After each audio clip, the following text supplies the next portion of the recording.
Hello, peoples. It's time. We're back tonight with a very special guest. This is a big deal here, ladies and gentlemen. We got us a Michael A. Goodwin in the house. Michael, would you just say hello and throw your bio at us if you'd like? Hello there. Yes, I'm Michael A. Goodwin, and I put that A in there because there was at least one other Michael Goodwin in the industry, somewhere credited, I think, as an artist. So figured it was worth adding in. But I am a professor by day, a former college administrator, and by night I write and worked on a few of the games that I understand that you all play. We all know. Michael, what are you a professor of? What do you teach? I teach composition, freshman composition and world literature at Kennesaw State University. Oh, cool. Awesome. And of course our other guest he's an alumni here now. Say hi, Donnie. Howdy ho, folks. He's almost like furniture at this point. Almost, right? Between him and fucking Eric, man. We just can't. But, and of course, my brother, my co-host, Mr. Jacob. I'm already putting in my 2 cents, but I'll say hi anyway. Hi, you better. I am here. And so, here's what you should do. Your job, if you would. My job. All right. So, Michael, as we alluded to prior to going live, there's a lot of love for Mummy in this chat. Mummy the Curse is actually one of the books that I joined the Kickstarter in. I've done that. I did that with Vampire 20th, and then Mummy the Curse was the second one I kickstarted, and then the Chronicle of Darkness version of Demon was the third Kickstarter I did. So, and I actually had an inheritance at the time that Mummy the Curse came out. So I got high enough up that my likeness is one of the NPCs, I think, in the Washington setting book that came out afterwards. Awesome. I really had a lot of fun listening to Neil brainstorming when he was working on that one, even though I was not on that particular. So, so my question to you, to start off tonight, because you are listed as one of the writers of Mummy the Curse. So what is the, I guess, sorry? Among other things. Among other things, yeah. So what, I guess, what is the overall theme to the game, to Mummy the Curse? What's the overarching theme or feeling that you guys are kind of going for as you developed it? There were, kind of befitting the game and motifs of it. It was kind of a pyramid structure of interconnected themes. Hey, we can't be doing that now. Sorry, I'm a Tremere. Go on. Basically there was part of it that was acting on an allegory level about class struggle, about the ways in which the middle management is complicit in what the masters above are doing to the bottom tier. Again, not. Go ahead, man. I'm sorry. And then finally, so there's that level, and in which it's playing an allegory. It's also a game about people who have lost everything that makes them people, and then are have the opportunity to reclaim those things. It's about essentially people who have been turned into undead divine terminators and keep coming back, and somewhere along the way they can undergo this miraculous reclaiming of what it is to be a human being, to have that kind of agency, and along the way have an opportunity to take the weight of their destiny, divert from it, and chart something new, or to just be part of demonstrating the implacable cycle of it all. It was a really tragic game. It was definitely tonally kind of almost a 180 from the previous Mummy from Resurrection. But it had that more personal hope in some ways. that it was about reclaiming one's sense of self, one's sense of being. So there was some redemption possible. Redemption, it's not just about coming back from a moral failing to it. It's about the fact that what makes a human being has been stripped from them. They lose their memory. They've lost their sense of self. They've lost some of their capacity to be alive by default, among other things. That bit by bit, you have a chance to shed away some of that divine power and come back to being something more human. It's part of how their power stat was working backward to everybody else. That they came at their maximum power and then that faded away until the next time that they rose. It wasn't a game about growing powerful.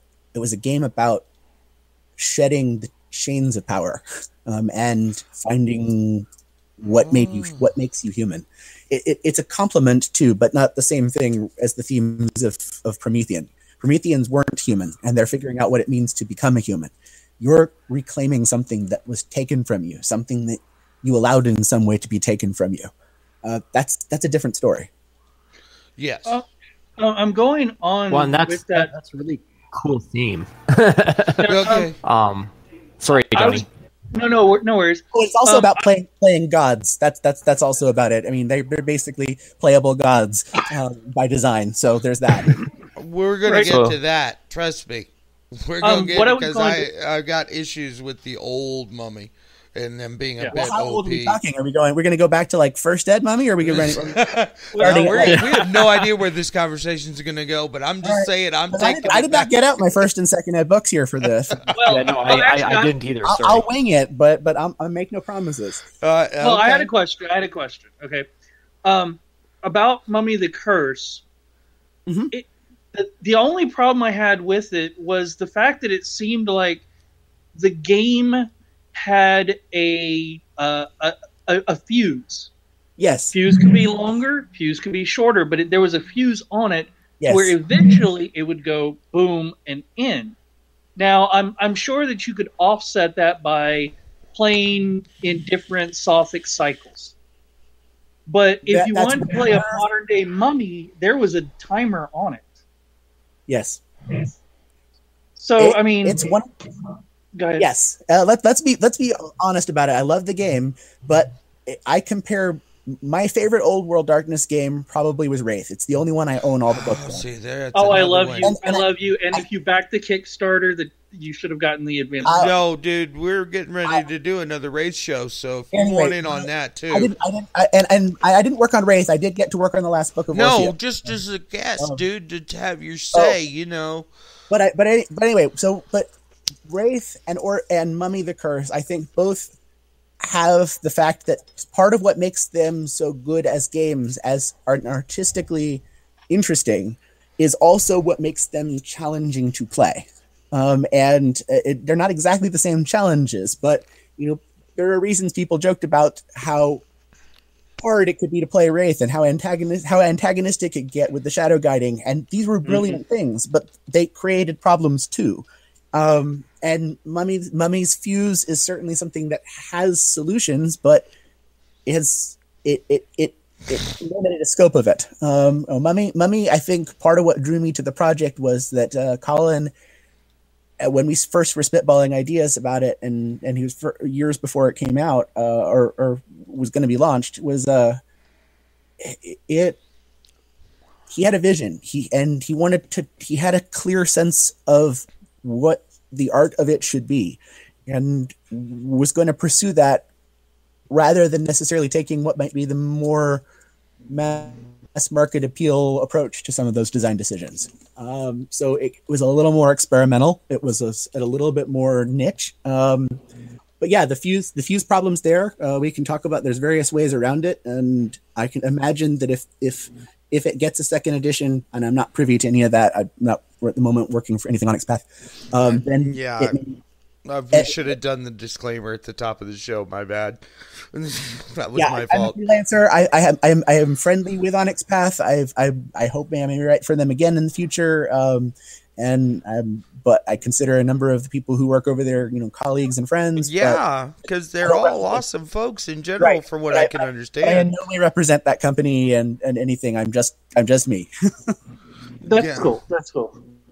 I did have another question, and I seem to recall this early on, which was you guys were taking, well, to put it bluntly, the Deadlands approach of separating player stuff and things players should know from what the storyteller should know. Am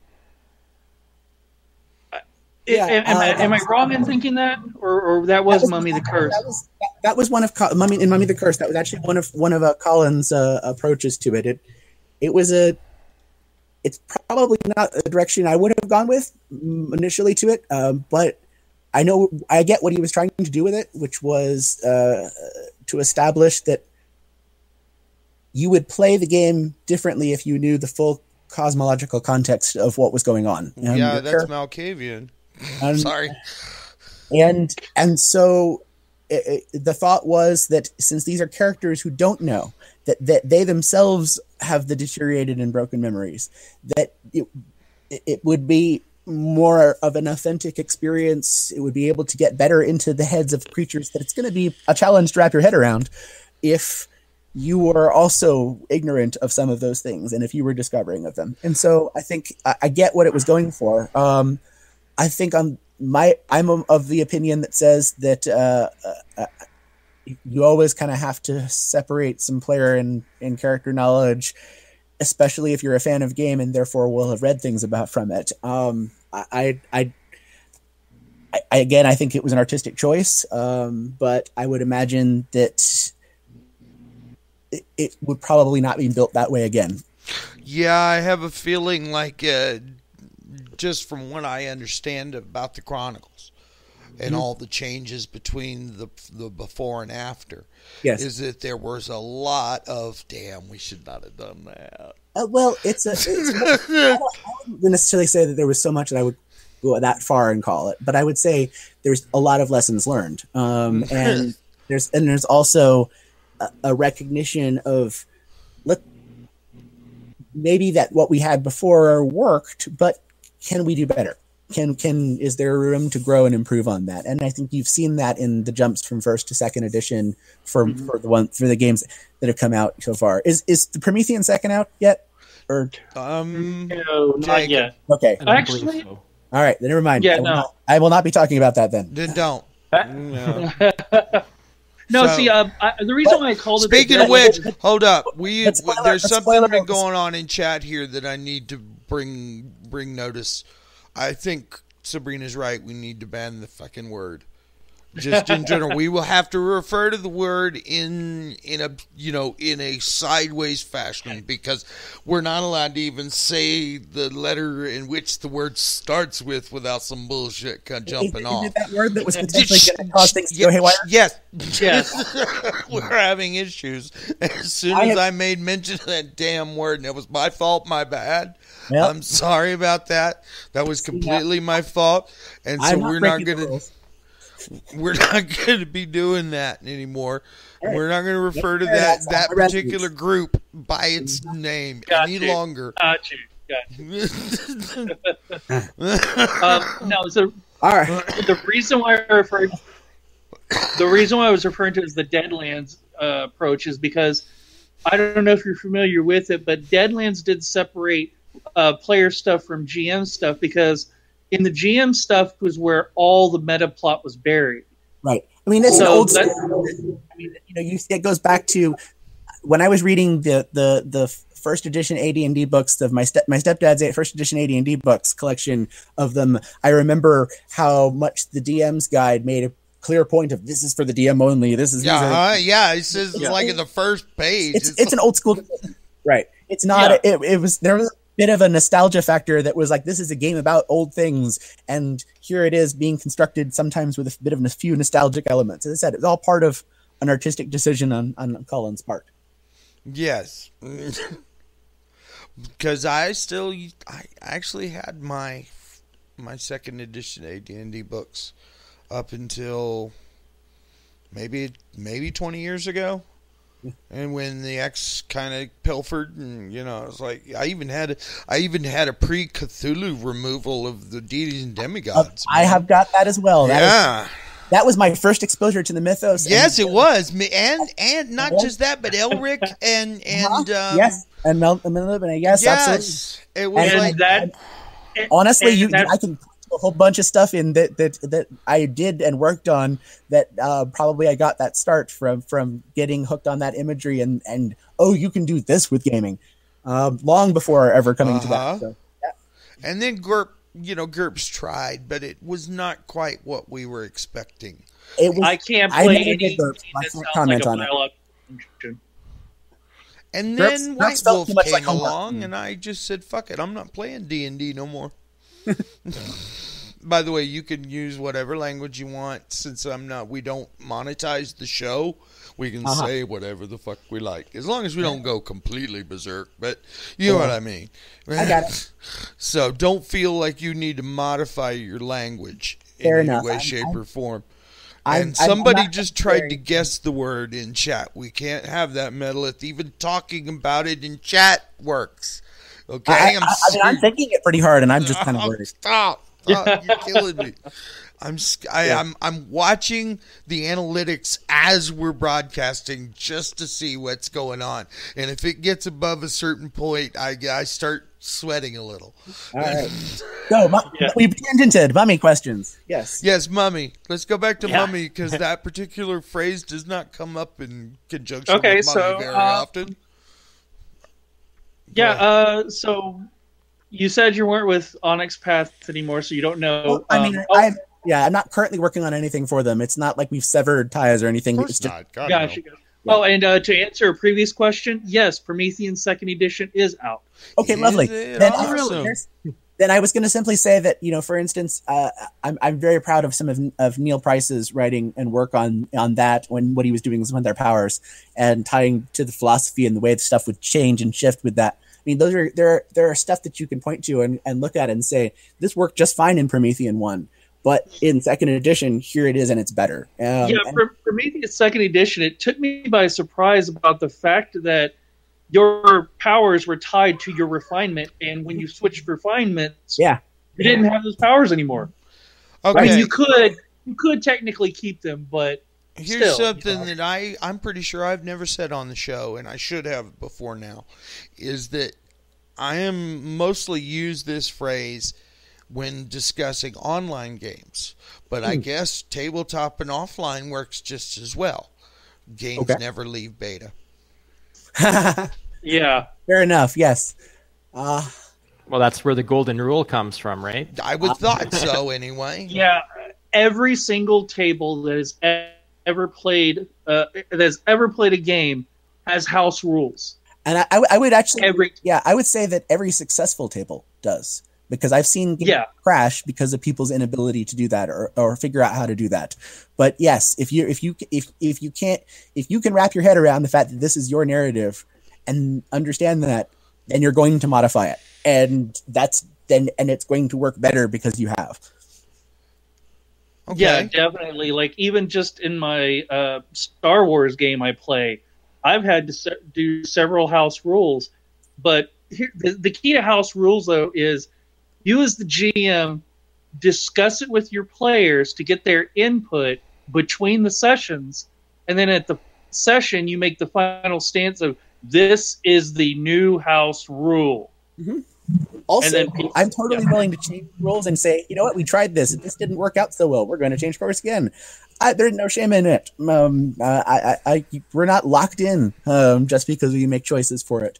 Well, and that's better than writing a bad idea till you're dead, right? Like, I mean, I had a Celtic game go for 8.5 years basically, and I only had one player the same from start to finish. I had players leave and move on. I one die.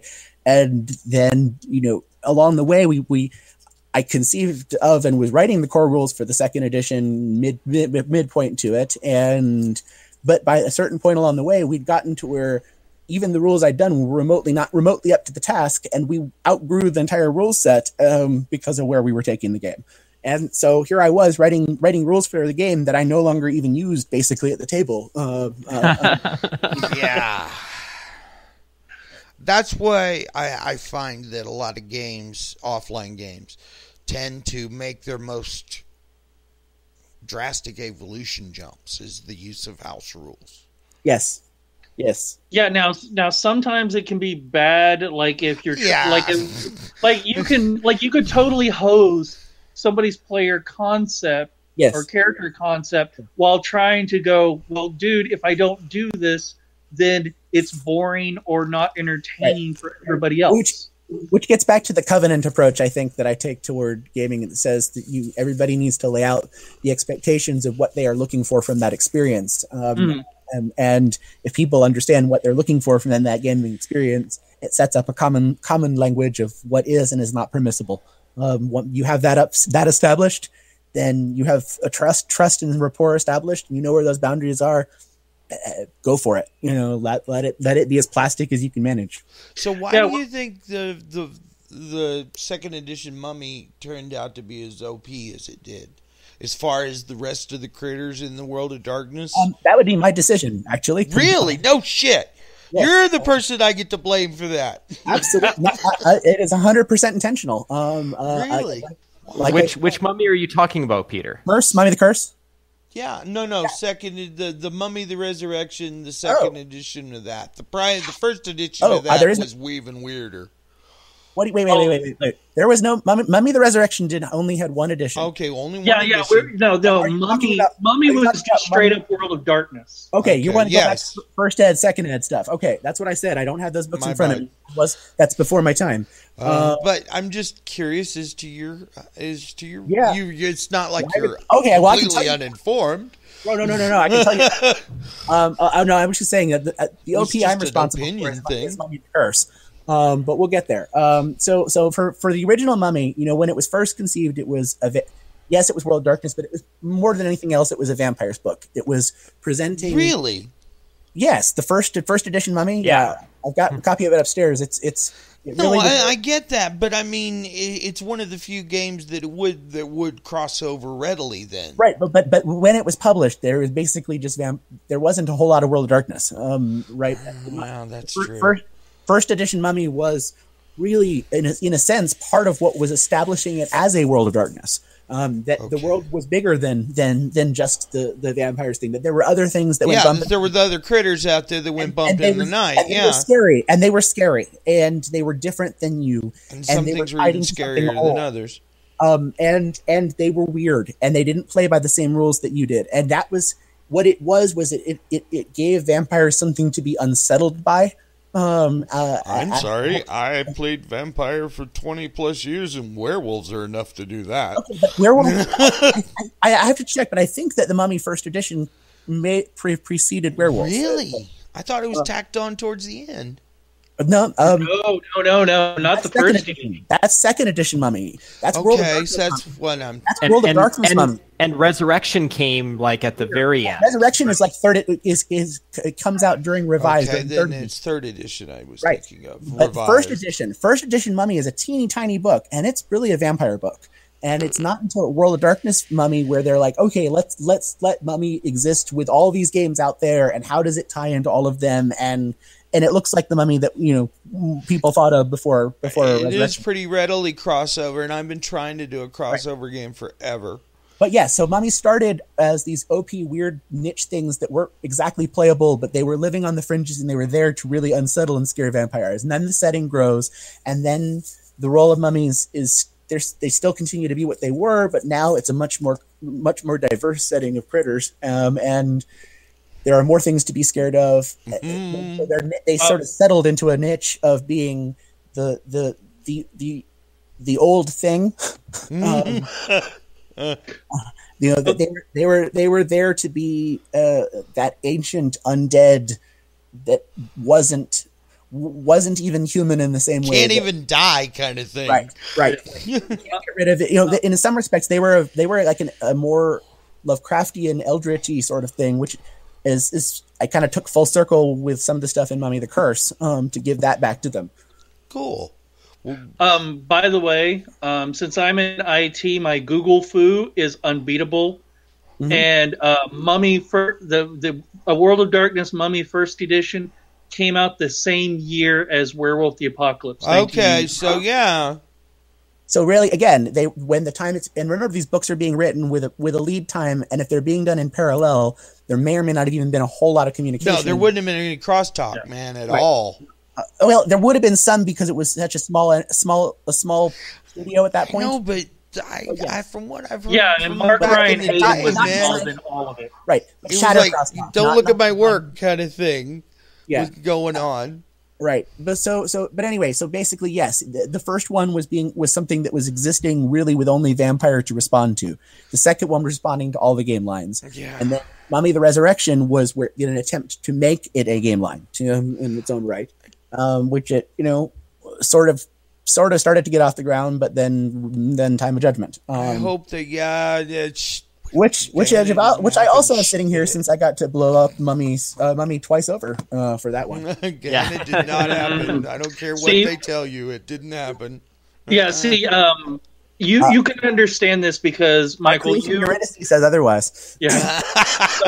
so Michael, you love Wraith as well. So, but for me, and I still to this day, I took it as a personal affront when they ended the Wraith line to continue the meta plot. And then up popped Demon, and then Mummy, the Resurrection, and I just glared at all of it. And I still, to this day, refuse to play anything Orpheus. By the way, Michael, there's a lot of love in this channel for Orpheus. Demon. I worked on Orpheus on the last book on Endgame. I don't hold that against you. No, you're the one who wrote the Eurydice for Time of Judgment, didn't you? I did do that too, but Eurydice, but with the Wraith, I wanted to work on Wraith. I couldn't work on Wraith. It was done, but when it came time and I got to work on Endgame for Orpheus, that was where what I did was to look at essentially the Echo of Charon, and so I had to dance on Wraith's ashes, in a respectful way. You will offend people up in this piece because there's a lot of love in here for Wraith too. It seems to be the most unpopular game lines that the folks in this channel seem to love. And Wraith 20th, again, I'm bragging on my friend and one-time protege Neil, the Scion developer, who is what he did with the Orpheus stuff for Wraith 20th, really showed a great deal of love for both and respect for both game lines and their themes and integrating. Thank you for putting the shout out, man. That's much appreciated. Yeah, I see. I was reading the Wraith 20th because, oh my God, it's a gorgeous book. Seriously. True. But I was also reading through there, and I liked how a lot of it was still kept intact. The fact that there's also a chapter about Risen in there, because I think Risen was one of the things in Wraith that people just really were like, oh my God, because it hit at the right time, which was right after the first Crow movie. Yes, Risen. I love Risen, and again, Risen was one of the things that I looted from when it came time to do Curse. I can actually see that. Yeah. Oh, we got a question, ladies and gentlemen. Oh, I'm sorry, there's not any ladies in the channel. Well, there may be out listening. I can't tell. But Metalith wants to know what is the ideal player number for all Mummy? Which Mummy? Mummy the Curse games. I think you probably the magic number for most everything is in 5. the Chronicles of Darkness is 5. Yeah. That said, I think that while that's a nice starting point number from it, given the ways that mummies are partly dealing with themes of brokenness and reclaiming and making do with relics of it, you might have a very interesting story, more interesting story if you're missing one, if you got a 4 or if you got a 3 from it. I think several. There's that was the response from the channel, by the way. I think that also, though, there's a type of approach where there's just one mummy, and it deals with the others playing cultists, leaders within it, where those humans have the advantage of having a whole lot more agency as characters. This other character has a lot less agency, but a lot more power, and the bizarre symbiosis that comes from the dependency that that they have for their cults to be extensions of their being, and to make it's so there's some other models of play that can be done, but that probably just the most conventional one would be 5, one for each of the 5 guilds. If you want a really out there game, you could explore 5 with a deceived hanger-on and all of the drama that went with it, and deal with the 6 guild story. But that's just at that point the whole narrative is distorted around that. Okay. Now tacking on.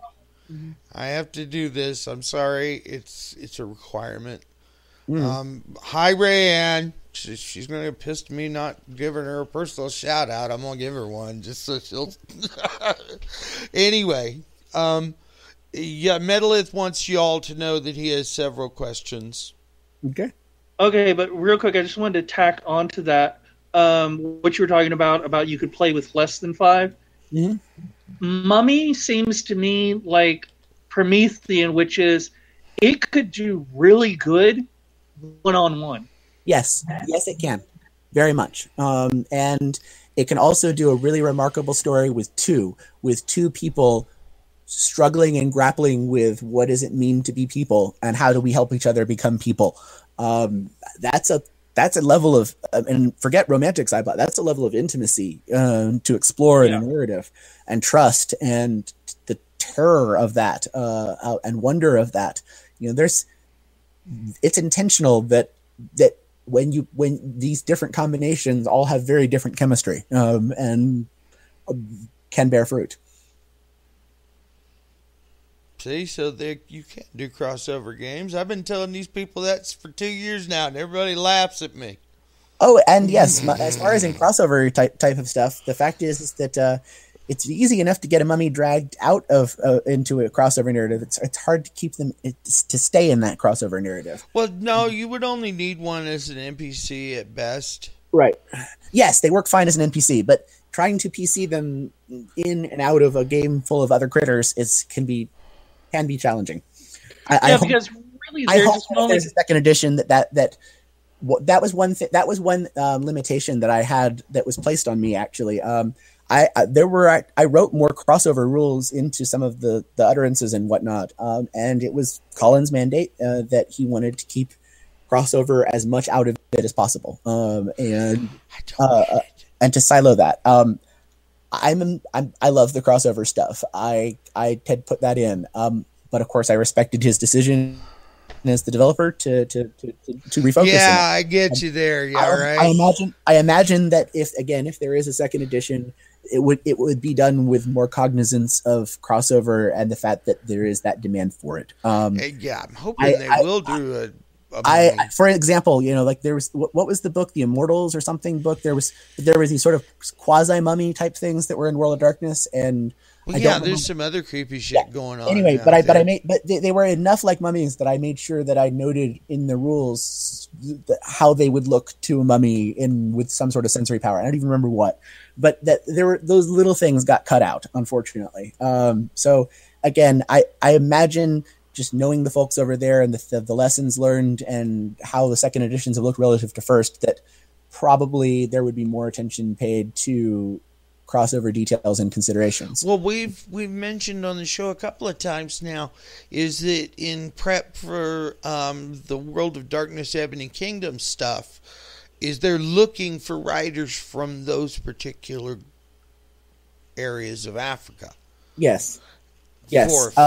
Which was something that was not even considered back in the day because they really didn't have the access like we have with the interwebs. Absolutely, if it's a different landscape. I mean, for instance, Kindred of the East. I have a soft. Oh yeah, I didn't mention. I have a soft spot for some of it, but at the same time, I recognize it as a deeply problematic game. And the setting itself made everyone cringe while they were reading it. But the themes, the motifs, the powers were fantastic. My solution was to loot from it extensively when doing Exalted and move on. Move on, yeah. Now the brother over there, Jacob, I got a soft spot for it. Yeah, he's got a soft spot for Kindred, man. But I've never actually gotten into Exalted, but I have heard that there is a lot of connections between Kindred of the East and Exalted. And you had actually mentioned that there was things from Exalted that you snuck into Mummy the Curse. Quite a bit, actually. Honestly, because I worked on Mummy the Resurrection, the Player's Guide. That was my first book, ever, and I had contributed like some additional material to, like, I think Werewolf Possessed or something before then, but because I was friends with Matt McFarland and I was offering him ideas and he was occasionally using a few of them and crediting me. But I got my first actual writing thing with Mummy Player's Guide, and then I did some work in Dark Ages, and then I got onto Exalted pretty immediately. I think Abyssals was my second book or third book, and I stayed on and was one of the main system writers for Exalted through the rest of first edition, from Abyssals onward, and then through second edition. And then I got off the boat basically when things were ending in second edition, and picked up with third. I had nothing to do with third. I have a lot of respect for the folks who are helming third now. But things that got into Mummy, as you know, with Chronicles of Darkness, changed the dice system and moved away from using target number as difficulty to instead having which was much more in keeping with the way that Exalted used its dice. Although the target number wasn't the same, it was 7s or higher, I think, with Exalted, and 8 and higher in Chronicles. And then also, I think it was 10s, I think, counted double versus being re-rolled. So there were still differences. But one of the things that Mummy the Curse, or up until Mummy the Curse, target number was always 8. There was nothing that changed that except for it being reduced to a chance die and changing it to target number 10. That was it. But what I knew and what I learned from Exalted was that when we messed with target numbers, which Sidereals and then... you learned the math and later Infernals, does not help. It was more specifically what I did with Infernals, where they didn't bend fate quite as far as the Sidereals did. They weren't masters of it, but they just caused a lensing, a distorting of it. So typically just a slight -1. But when you go from a target number 8 to, when you can start messing with a target number and reduce it down even by 1, all of a sudden it weights all the dice, and it allowed mechanically to infuse it with this sense that, oh no, some power here is doing it, and it's playing by different rules. Literally, it's playing by different rules than we are. And that a force has entered this narrative that is different than and bigger than me. And so working that into them, that it became an unsettling thing that if you were called to roll dice and you're said target number 7, and that meant that some mummy was doing something to you. That was not a good thing. Once you start tweaking the physical target. But it's also the case that said that with Mummy, and that Exalted really blew the lid off of saying, there's no such thing as power gaming. There is only power and consequences of that power, and an exploration of what those consequences look like at the appropriate scale. But this was what we were talking about this yesterday, is that with D&D, that's why you have to have all these frickin' tables and shit. With all of you don't see any of that in the White Wolf stuff. There aren't these vast tomes of numbers and tables and dice and I'm not.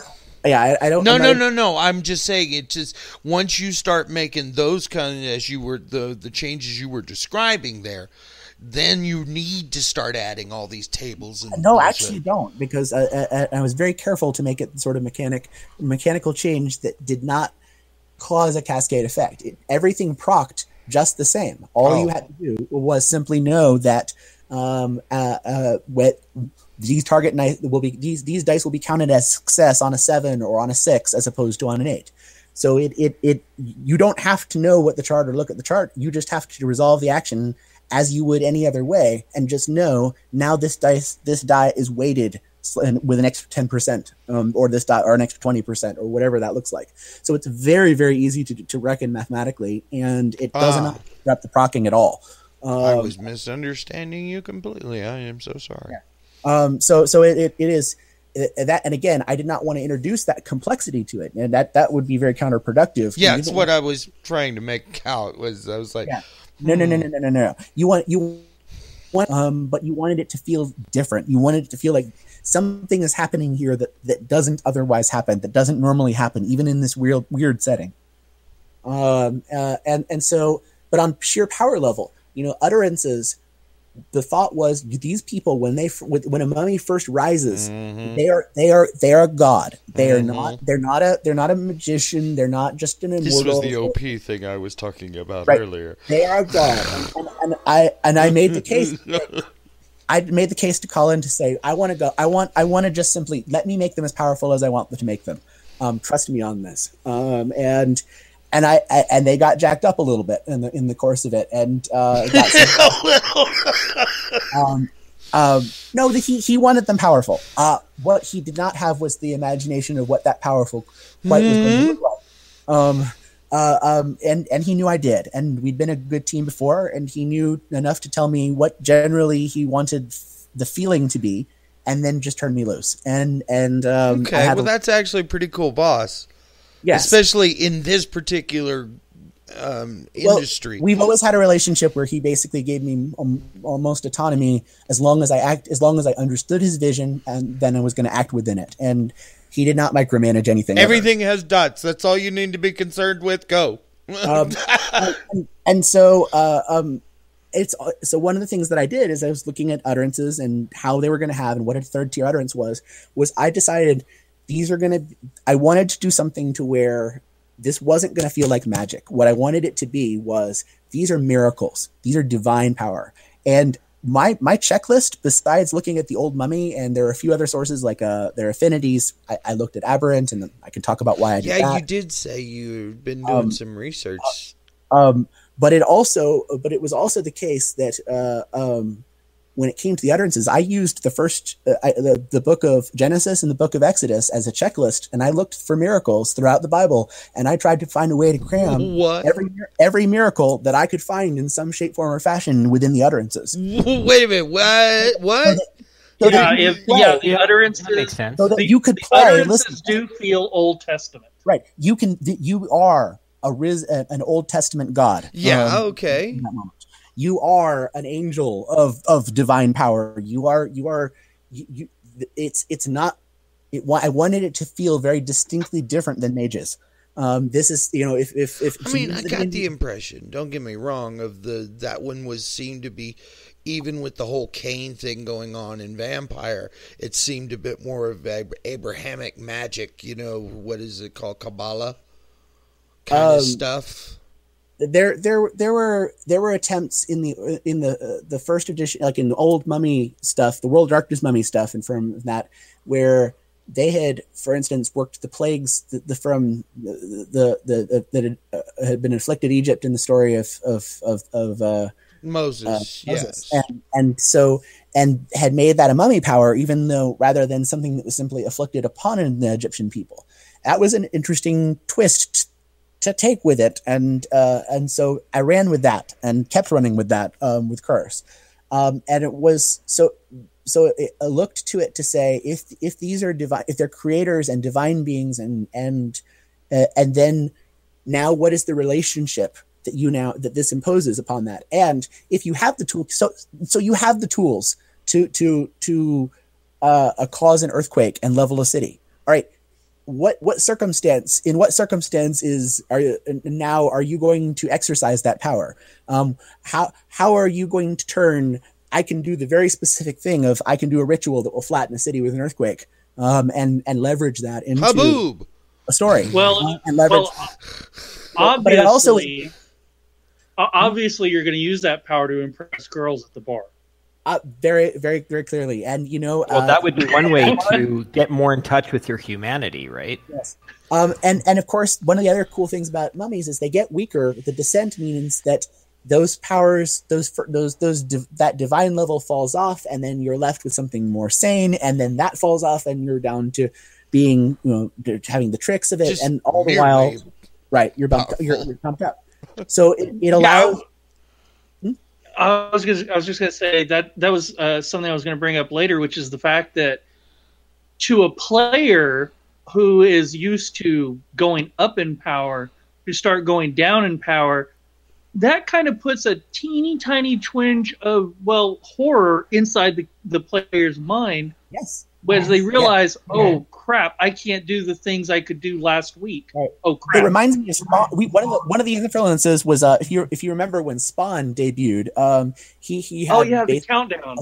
Yes, there's a little bit of that going on there too. I love hearing this kind of thing. I'm gonna be honest, man. You have all that power. You have all of this terrible power, but it's a limited reserve. And then as part of managing that reserve is, in order to preserve it the longest, you have to have the least agency possible. You have to be more of a machine, an undead Terminator, lich Terminator thing than you do a person. And the more person you are, the faster that bleeds off, and the more quickly you do lose it, and you do become more human, but the closer you get back to being dead. And the decision that these mummies anyway, are usually dead, and that life is the exception that punctuates it. They're inverse vampires. They where vampires just spend some time in torpor and most of the time up, kind of. And mummies, or kind of. I was about to say just. Yeah. Another way Exalted that influenced it is Exalted had two rules basically that we were not allowed to break when the magic, as powerful as it was. There was no true resurrection, and there was no time travel. There are ways that I definitely walked right up to the line and messed with it a little bit, but I never really broke those rules. So when I came over to Mummy the Curse, what did I do? I built an utterance that could, in fact, I did two things that could resurrect people, one of which could, in fact, bring back, at least for a scene, anybody who'd been dead. Anybody, bring them back from whatever age, bring them for one last conversation, one last. I also had a power in which you could bring back just someone who was newly dead and revive them, and it was straight up, they are brought back to life. You have resurrected them on the spot. We know they can't die. And then there's how also long do they stay down? Well, it depends. But there's also my favorite one, the time travel one. When I decided to do an attack spell, instead of it being, here I cast this curse and some blast comes at you. No, you use the effect and you reach back to the dawn of the universe, the beginning of time, and you alter and nudge it just so that dust will form and eventually lead to stars forming and bursting, so that ultimately space rock will have come into existence long enough ago at the right trajectory to come streaking down out of the sky now and smash on your enemy and burn them. Wow. You alter the genesis of the universe to throw rocks at people. That's a level 2. I can feel that. So that's the sort of thing that mage senses ought to have conniptions when they look at. You're doing what with time and space? No. But it should feel miraculous, and so that sense of awe and that desire to go big, go cosmic, with them permeated the desire. It's pretty cool. That seems like a really roundabout way to attack somebody. I know, right? It's like way too much goddamn effort. There's gotta be easy. But they're doing it effortlessly. You're not calculating anything. You're just simply like stretch out your hand, reach forth to the beginning of time, yank something forward, and it brings down fire and ruin upon their head. And by the way, if you guys had ever delved into Exalted, you're sitting there going, "Yeah, I can see it." Yeah. Because in Exalted, especially the Sidereal, you could get away with that. You still got 10 minutes, dude. I'm just saying that his including that in Mummy, it's impressive. I can see it. Yeah, and it works. I can feel it. It just seems like a lot of effort. It's that the notion was that they would do these things like massive effort, but for them, they would be doing it effortlessly. It would be natural to them to do so.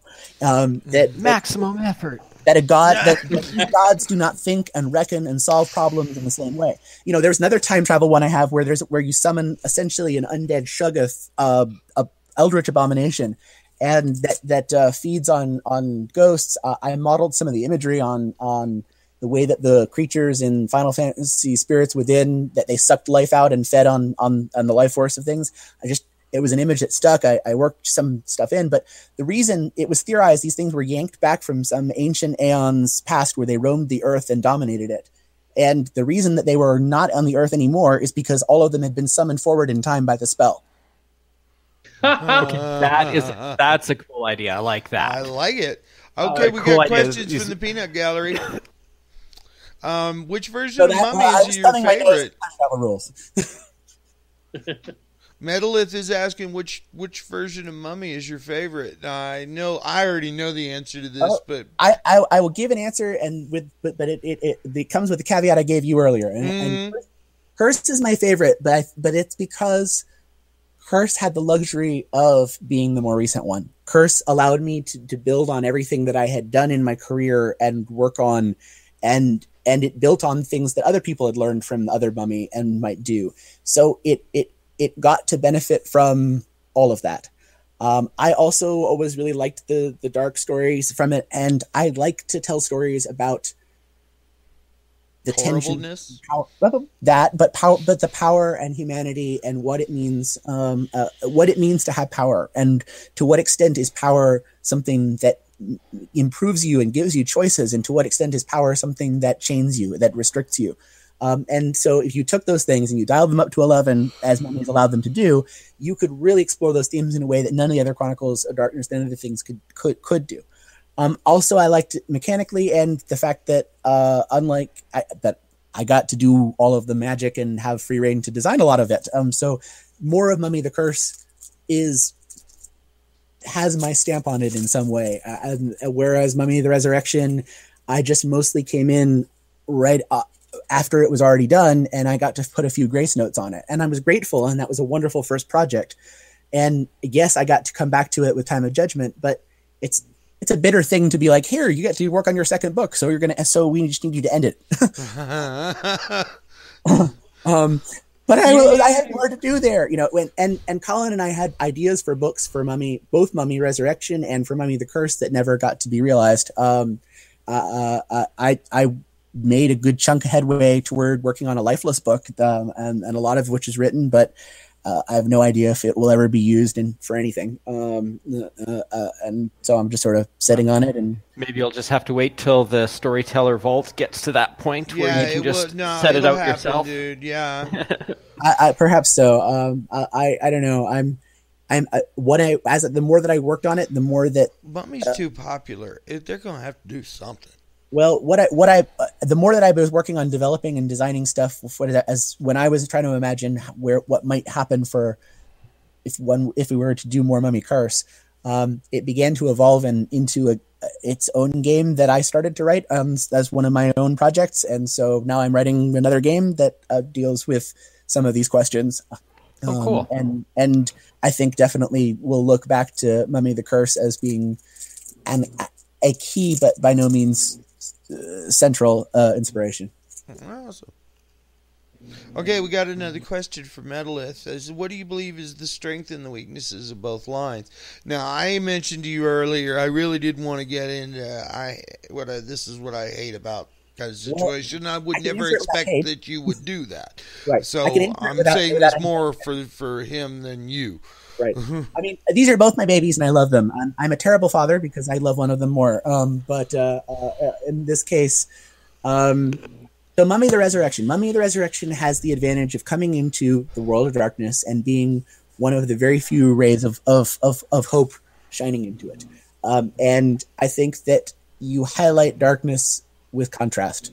And there was a horror element to their game, but they offered something fresh.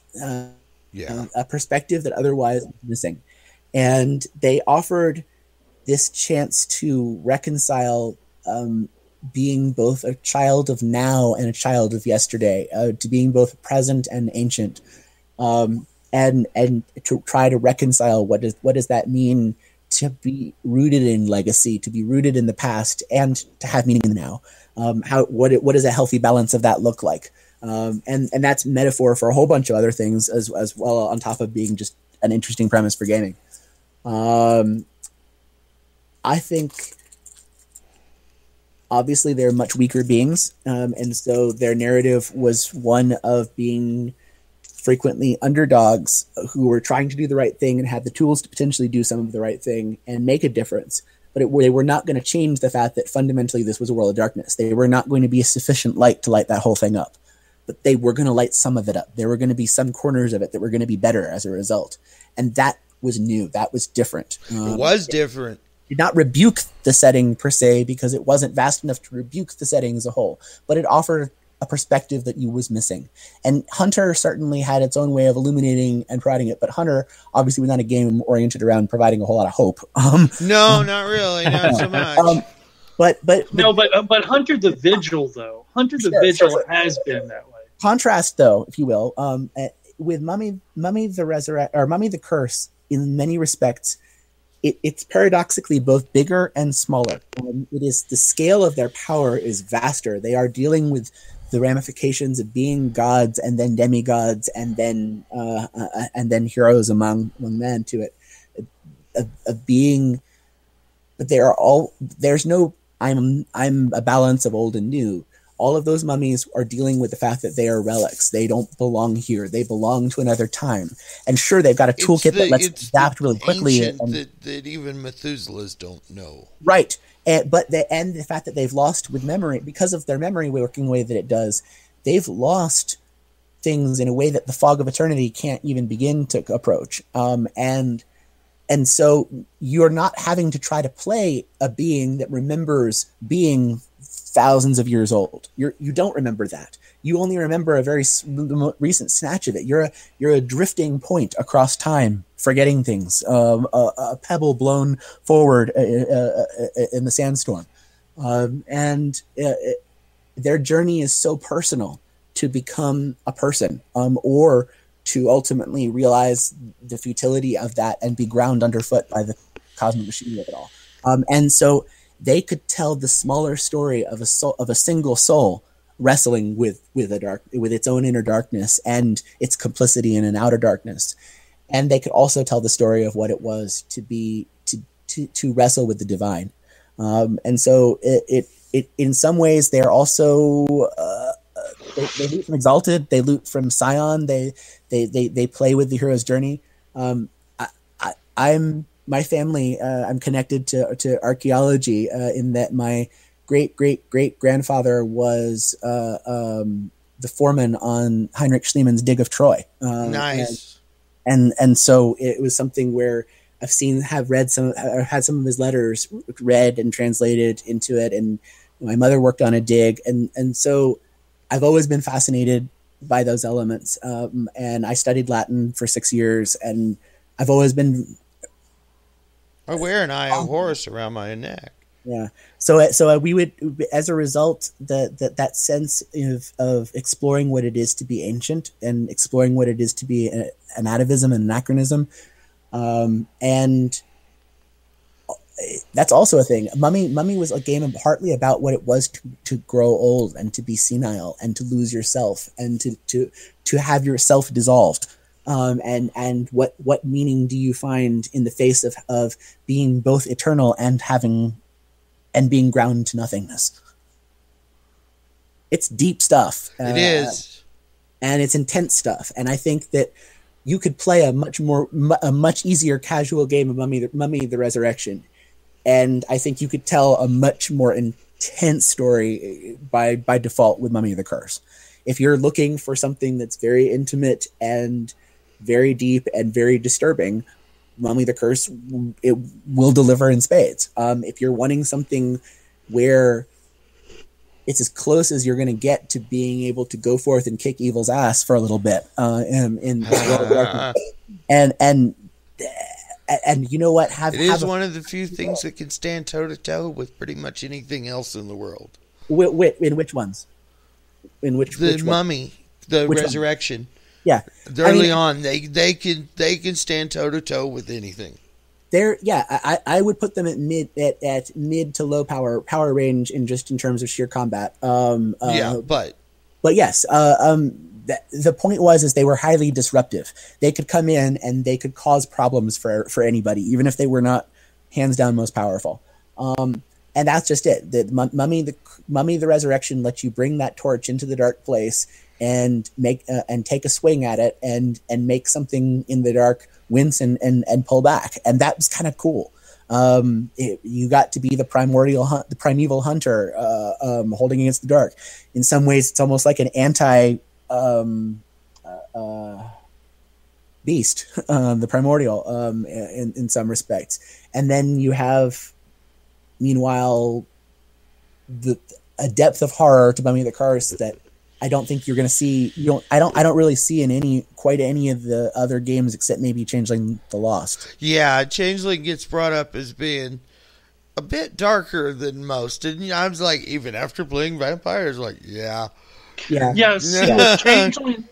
Changeling the Lost, you're a survivor, right? You're a victim, and you're trying to piece your life together. That's where the real horror lies in that game. Yes, you're a survivor. Whereas in Mummy the Curse, you're a survivor, but because you are complicit, you are part of having caused all the problems, all of this horribleness. You're responsible whether you remember it or not. And eventually, if you explore long enough, you will. The game is designed so that you will remember. You can remember, and then you have to deal with that. And it's so one of them is the darkness of I've been abused and now what do I deal with it? The other is discovering you're the abuser, and now you've got to live with that. And what are you going to do with that? And where do you go with that? And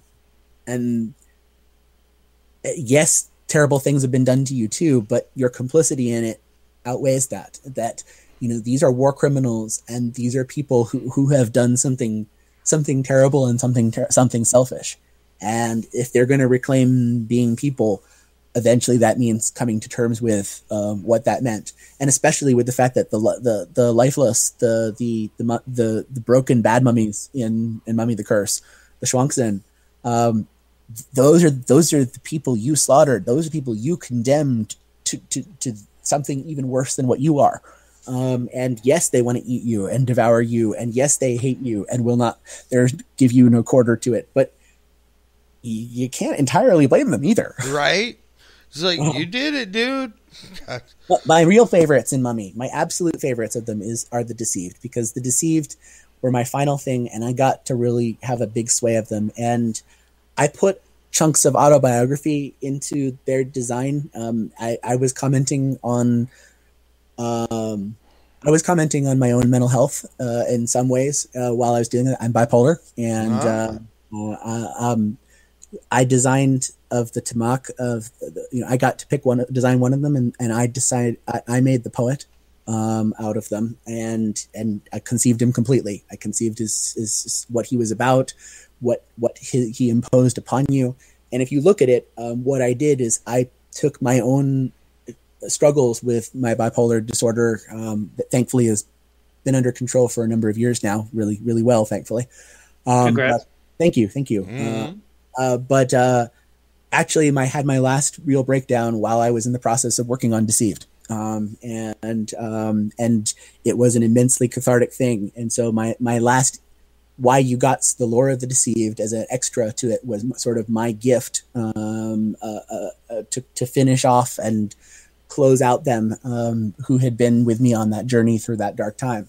So the poet is my madness. The poet is the personification of it, and I worked in pieces of what that struggle was like into that splat, and so writing it was a very intense experience. And so they are not fun for me. I would never play one for fun, but there's pieces of the Deceived that are me, or were me at least. And so I think I'll always feel a connection to them that's stronger than to anything else, any Mummy related. Thank you for sharing. That's awesome. Yeah. Since we're right about halfway, just gonna make sure that the Peanut Gallery knows they can ask questions anytime they like. We'll be happy to relay them if we can. And at this point, I already warned our guest what was about to happen to him, but I was a guest at Dragon Con once. Hey, Michael, I do have two questions about the curse. One, how do you actually pronounce the city? I always want to call it Irem. Irem is what I understood. Irem, okay. And two, at the end of Resurrection, they had said, hey, and if you want to play mummies from other civilizations, here's how. Right. Was there? That was my first. Yeah, I was about to ask, was that ever going to be included in the curse? Okay. That's a. Let me give me a sec to figure out what I'm allowed to say here. Okay. Okay. I don't want you to break any NDAs or anything. I'm trying to be respectful of the conversations I've had, whether it was NDA'd or not. Basically, Colin was interested in it staying Egyptian focused in its origin, having one origin cosmology, and all mummies came from Irem ultimately. However, keep in mind that mummies are not designed to have ongoing continuity of self for any protracted period of time. And that as a result, there was a diaspora of mummies that went out into the world, and they went and they found different places that they set up their tombs and set up their cults and took root and it integrated themselves into the cultures that were present. And so you would have had Eremite mummies that thought of themselves much more as Mesopotamian, as Mayan, you would have had mummies in these other parts of the world that had lived there long enough that effectively they'd gone native. They don't remember Irem. They'd only remember a few descents worth of back at most, based on where their memory is at that point. So they could go local. They could go native. Okay. Now, that I had also done is I had some of the material I was working on, if there had gone on to been a lifeless book, that whether, again, I don't know if anything will ever come of that. I was exploring more with the Shuangsen about the notion of how Shuangsen could have gone native in different places. And for instance, I had come up with some Bane affinities that were around being an Aztec blood god type of thing. So I wanted to explore the notion that of the diaspora as an element. That was probably as much as I would have been allowed to do under him as a developer. But again, I have no idea what it would look like if there was a Mummy second edition, and whoever was developing that and what directions they might want to go in where that was concerned. I think the argument for keeping it all Eremite in its ultimate origin was it created a unified cosmology. It created a meta story that was running underneath, an inescapable meta story that was running underneath all of it. But it also allowed for you to have the diaspora if you wanted to look at those different cultural elements. But Irem also worth remembering that Irem is not the same thing as Egypt. It was a fantasy Egypt. It was a proto-Egypt at most. It's intended to be a civilization that Egypt drew inspiration from, and that meant it was not beholden to actually look like anything historical or to necessarily fit all of the things that actual knowledge of what Egyptian mythology looked like would have said for those things. Okay. It meant that Irem was an idea that, while primarily Egyptian in its iconography, was bigger than that. Okay, because see, I was thinking that there was such a rather large deal made about the spell of life was one of those once ever kind of enchantments. So I was thinking to dilute it with other civilizations. Right. Had found if you could make more of these things, it breaks the universe. And that's just it. I mean, if mummies could increase their numbers, then they would overrun things, being eternal beings. And so instead, you dealt with them as that. By and large, they don't go away. Now, of course, that gets back to one of the things I loved about the Deceived is that, when I made the Deceived, mummies are immortal, Deceived are eternal. My favorite line in Deceived is the one that where I mention. Does anybody have the Deceived book on file or anything available? I got it. Okay, I don't have it. Could you search for the word Mars? In lore or book? In Book of the Deceived. Okay. Hit yield Control F. Mm-hmm.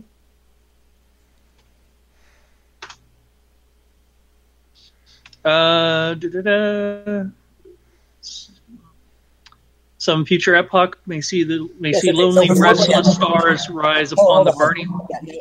Yeah. Back it up to that one, to what leads into that describes them as eternal. Or this is my favorite passage. This was this idea, this concept is what made me want to do Deceived. Ultimately. Yeah. Should the world be scoured so clean of life and remnants thereof that no trace of humanity remains, then the eternal echoes of the mummy's true name throughout the cosmos shall determine where the Sahu must resurrect again and again until the end of time. Some future epoch may see lonely, restless stars rise upon the burning sands of Mars, staring up at the red giant filling most of the sky as they struggle to hold on to fading recollections of Earth like worn tombstones scoured of epitaphs. Nice. That was my favorite line. You're right. That these guys, unlike that even the unmaking of the world would not end them.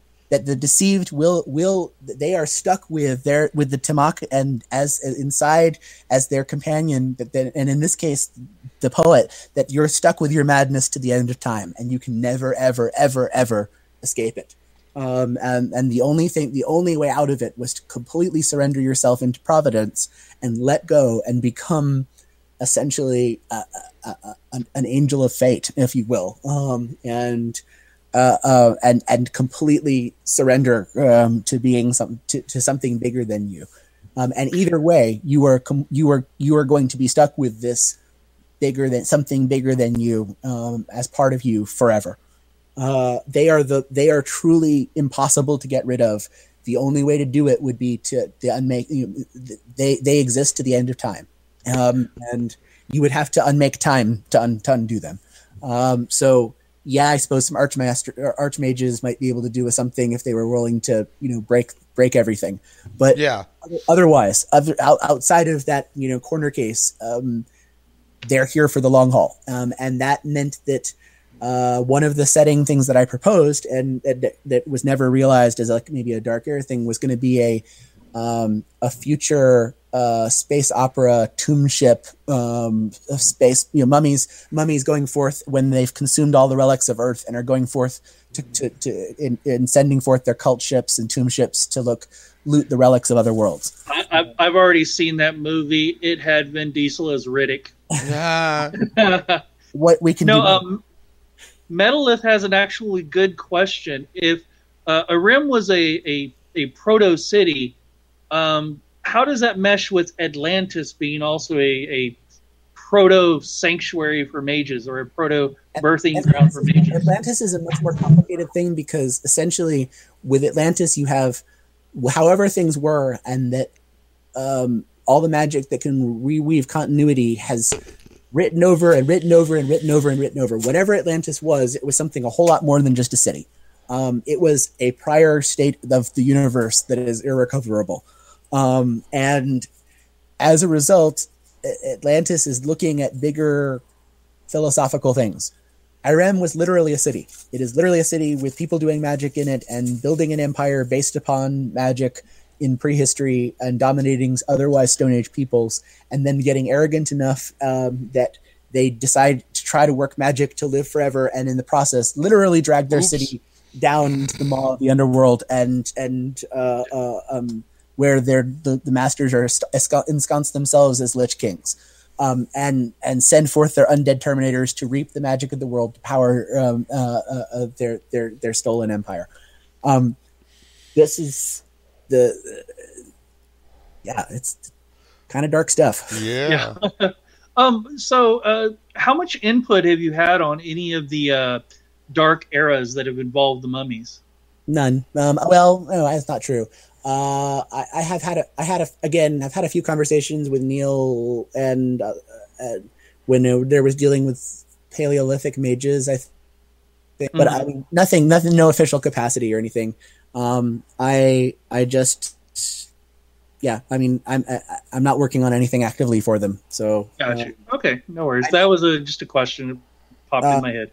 I wish them well, and occasionally people will come to me and talk to me about something off the record, but I'm obviously not going to, discuss what and where and when. Of course not. We wouldn't want you to anyway. No. Hey, can somebody mute his mic while I talk to him real quick?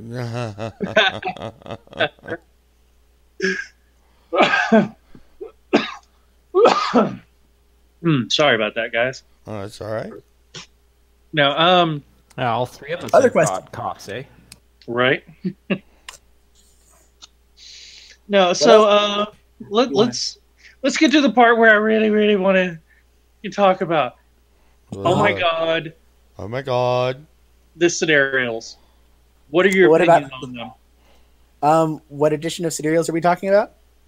Let's go with second. They did a lot more with second. Well, Rebecca Borgstrom and I had Jenna Moran later, I guess, had a lot of respect for each other's work and a lot of conversations in the day. So I learned about Sidereals having conversations directly with her, and which definitely was a privilege in being able to understand them and understand what they were all about, and being able to talk to have Jeff Grabowski on speed dial helped. And then sort of second edition, I mean, if you're following that, about the fiascos that Scroll of the Monk did with Sidereal martial arts. And that was one of two times in the line that I got really, really angry about it. Because I'd done the core rules and there were certain things that had to stay true for the core rules for it to work.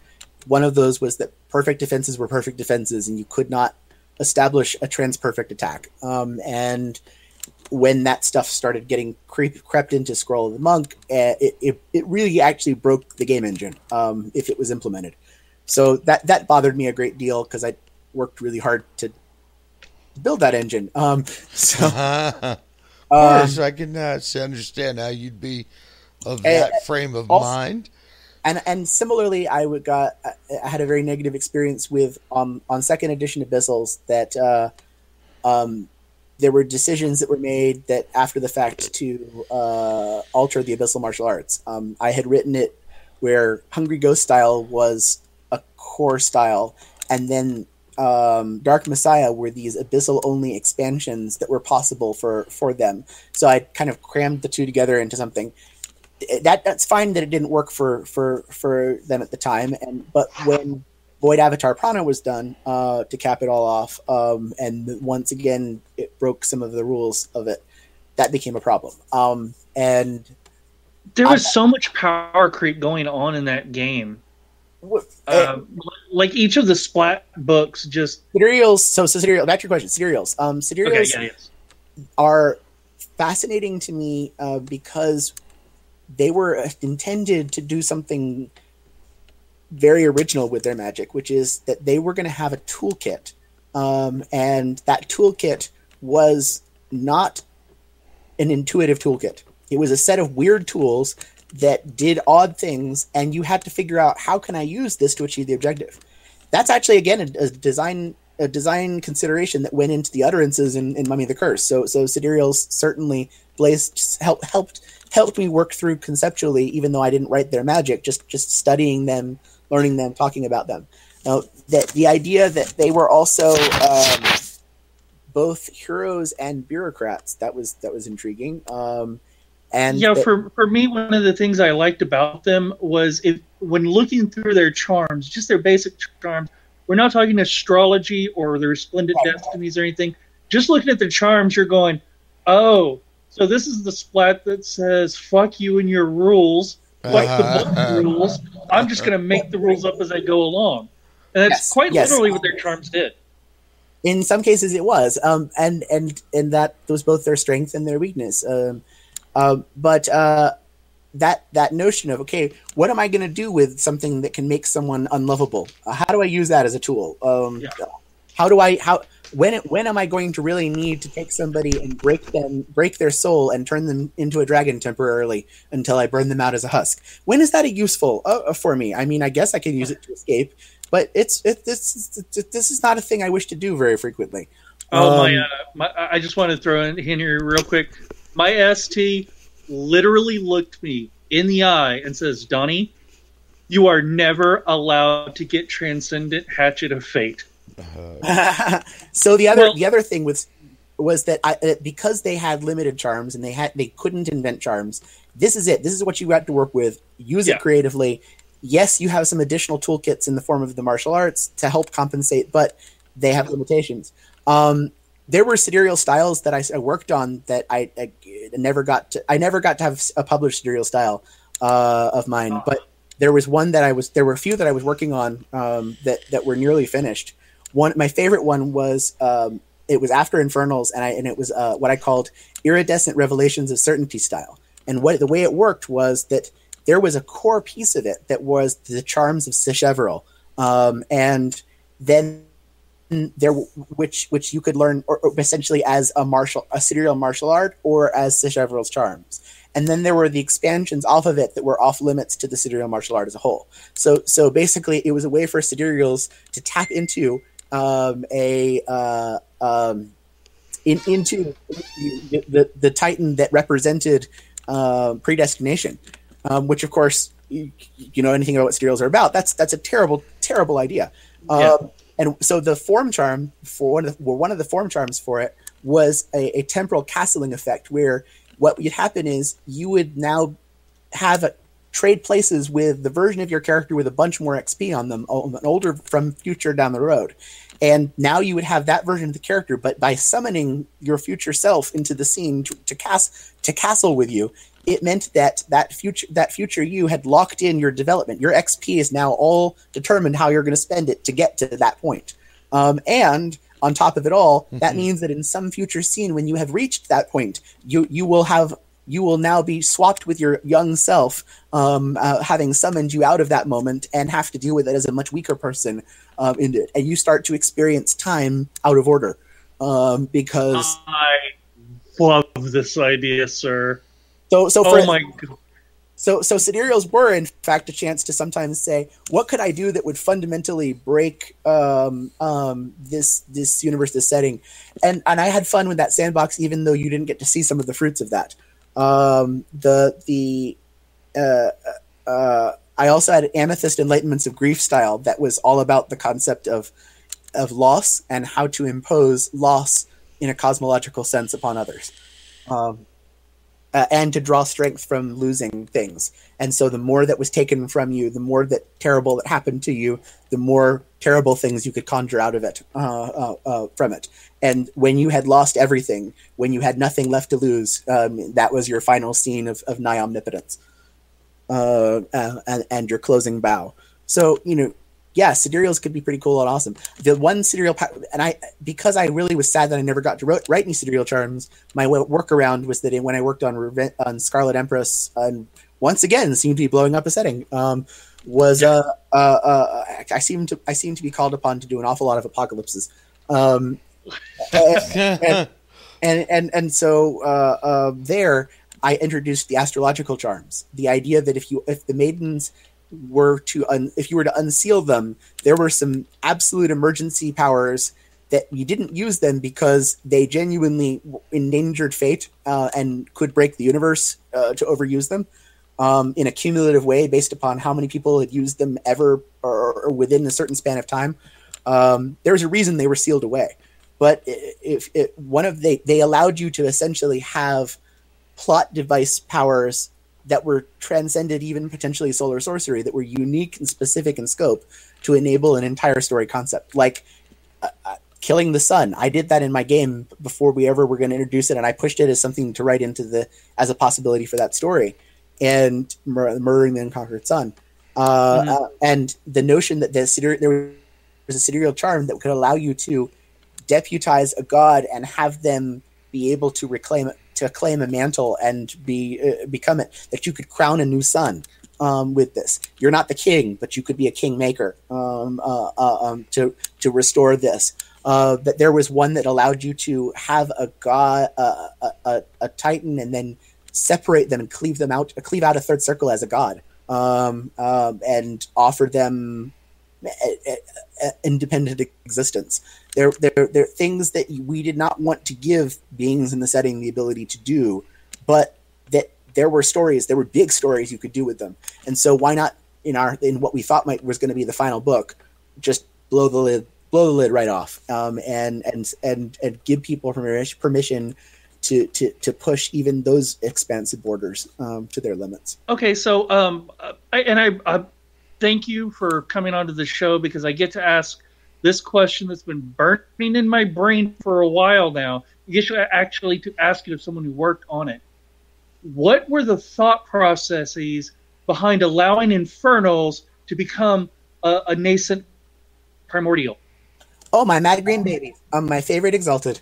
They are definitely the thing that I most of all the things I made in Exalted. They're my favorite. They're my I have the fondest love for them. And yeah, but those Devil Tiger charms, which would enable you to, like I said, become a because I did primordial. It right, because that's what I mean. I was the one who pitched the idea to say, all right, what if we don't give them Exalted charms? What if we give them primordial charms? What if we reduced what if primordials could be an operating language? And what if they were just made of charms? And John was willing to let me run with it. My first thing with Infernals, my first encounter with Infernals, was back in first edition. At one of the White Wolf Christmas parties, I was there with Jeff Grabowski. I was invited. I was not staff, but I was local to it, and I was a guest, and I came. And he was a bit drunk at the time, but he did, and he was sick. But he told me a little bit about his idea of what he was going to do with Infernals, and what it looked like was that there was going to be. They really weren't going to be PCs. They were going to be something, and I'm trying to remember. It's been a long time, but essentially there were these second circle demons that were going to have a solar essence grafted into them in a way that where it was burning them alive from the inside. It was unstable, and it was overclocking, and it was making these god monsters. And so they were demons that were being made into Exalted, and that was not supposed to happen, and it was not stable.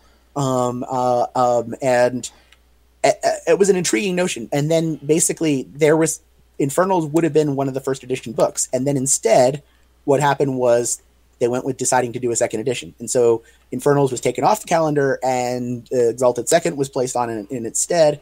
And so nothing was done with Infernals until we would roll around to it in later. Now, in the player's guide for first edition, I did introduce the Akuma to the setting, and that was direct. That was not part of my assignment. I was just supposed to write, among other things, Demon Blooded. I often would do that. Honestly, in Exalted, I dared to try to go beyond my outline, and I can tell all kinds of stories about how impertinent I was. And looking back, I can't believe I got away with some of that stuff. It's so poetic, though, the fact that you're writing for Exalted and you go above and beyond what was necessary. Yeah, well, that's poetic for Exalted. And thank you. Jeff Grabowski, who was the first edition developer for Exalted, he had worked on the book Devil Tigers for Kindred of the East, and not Devil Tigers. The Infernals book, the 1000 Hells.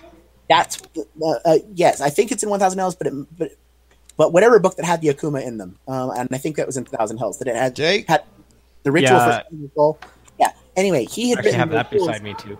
We had Akuma. He had done Akuma. It was a really atmospheric, and Exalted had already been looting from Kindred to the East in various ways. And so I decided to take the opportunity. I already had the rules there to work in rules for Akuma. I had no idea, by the way, that Blood and Salt had been being worked on parallel with me, and that Dukamtha was going to be in there, and that he was going to look like something else Infernal-wise, and that just so happened that it lucked out that he could be explained as an Akuma. This was sheer luck and chance. That was not planning. I had no idea. I was as surprised as everybody knew, and Blood and Salt came out. And so I'd worked in the idea of Infernals, but these were just sort of there to be corrupted, exalted. They weren't there to be their own thing. And I knew that Infernals had the potential to be its own thing.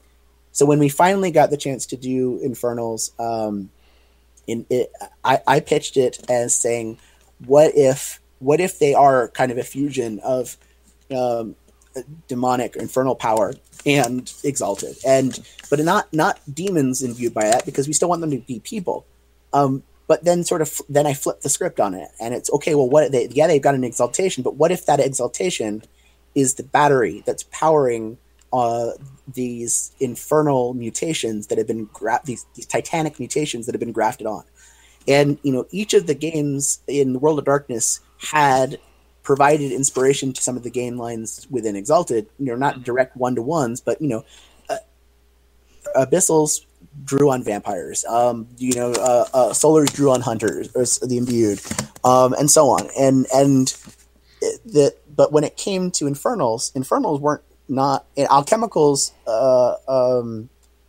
Were needlessly complicated.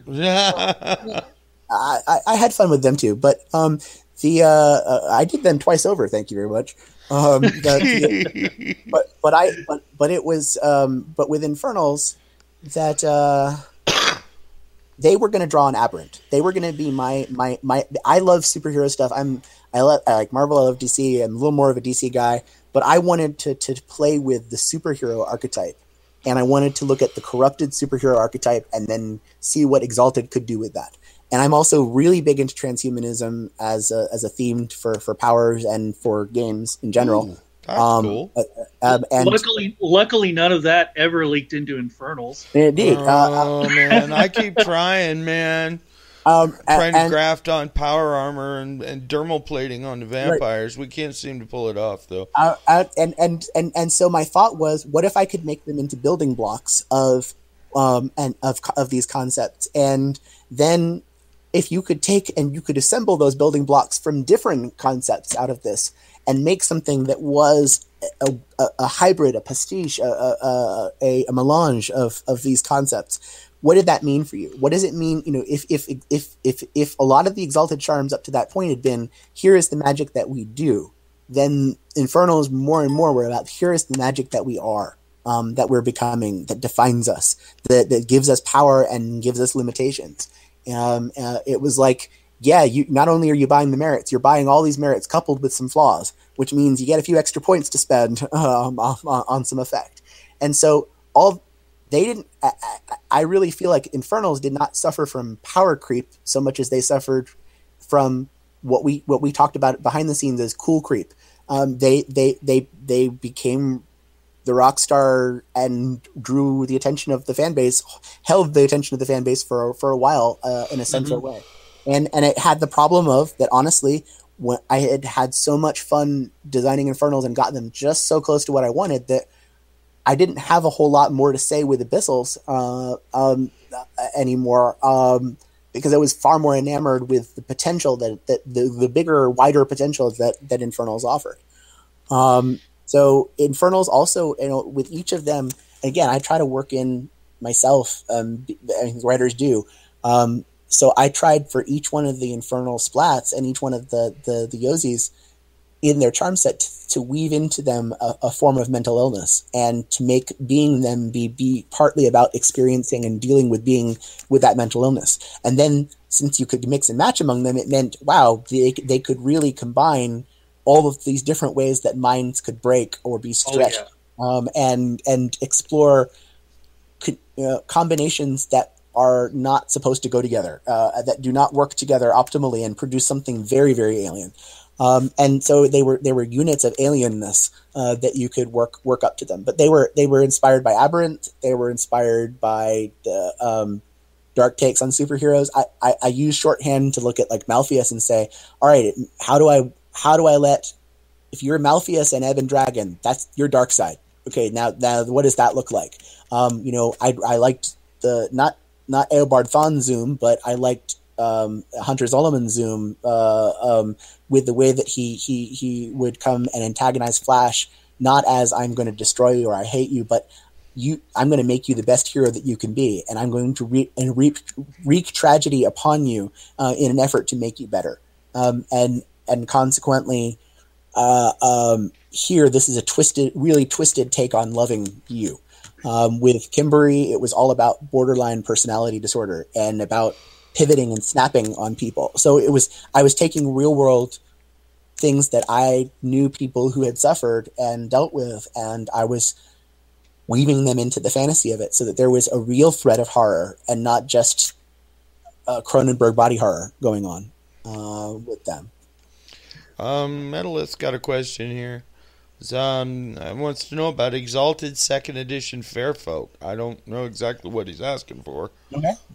Well, I didn't have much to do with anything with that one, but my contributions to the Fairfolk in 1st edition, I basically was told I had permission to do the Mountain Folk any way I wanted to. I had an outline that had all of about 3 paragraphs and a few very out there ideas that all I had to keep in mind was that they were going to be locked in endless war against some sort of monster gnawing at the heart of the world, and that they were dwarves of some kind, at least some of them were, and then that they were connected to Autothon in some way. That's pretty much all I had. And then it was, you have free reign to make them whatever you want them to be. And so they were one of the first things in the setting that I just completely made my own with them. So that was my piece of Fairfolk, and then I didn't do anything with get to write on the Mountain Folk again in 2nd edition, so I didn't have anything to do with anything Fairfolk. So what's the question? Yeah. Before you can get the question, I just want to say this. You realize that by saying that you drew upon a lot of Aberrant whenever you were doing Infernals, we could literally sit here and go, confirmed, Malpheus is Divus Maul. I have arms. You've heard this theory, though, right? I know. I basically knew, really stayed away from any crossover between the. Oh, I know. It's more of just a pie in the sky fan theory.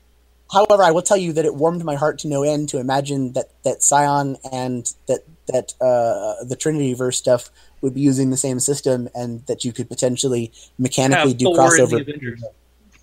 Right. I mean, that warms me and makes me very happy.